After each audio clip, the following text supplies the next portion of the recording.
Hey? What's the dog doing? It's reacting. So definitely there's somebody here. But just get it down. Obviously it's dead because of this. Yeah. You can smell it. Yeah.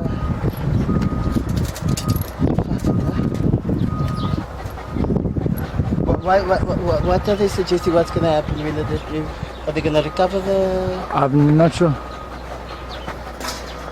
Because definitely yeah, we can start. My dog came straight to this place. This section there where the man is there now. This is what remains of a gun. This is where the depot used to be. You can see tanks in the background. Even the toughest tanks are completely wrecked. This is exactly where it all begun, where the blast happened, and for about 2 kilometers in every direction, everything's just flattened. They're still finding a lot of live ammunition. They just found a grenade up the road, so it's quite dangerous. They don't want us to walk into the wreckage too much because it could be very dangerous.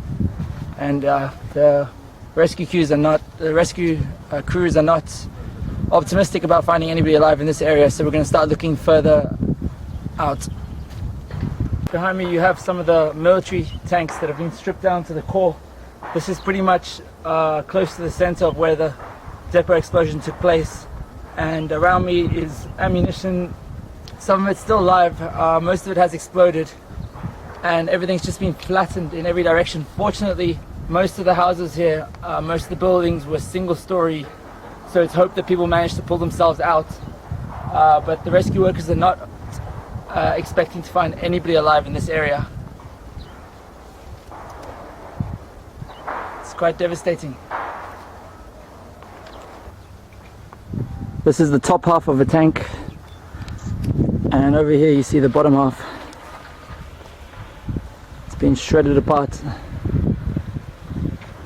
This must be a smell you're quite familiar with.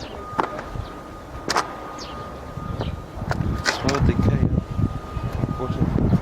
And the flies? Flies will be around here.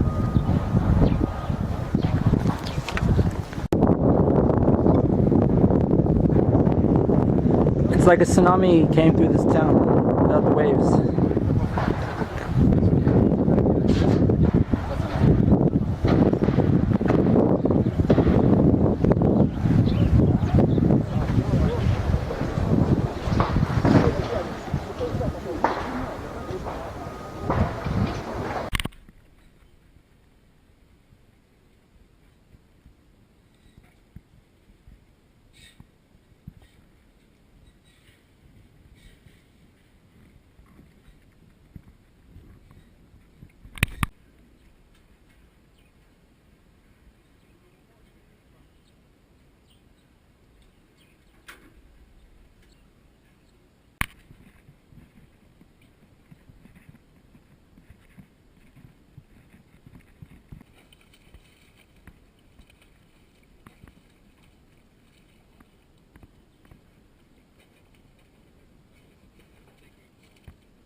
Was this what you were expecting when you came here?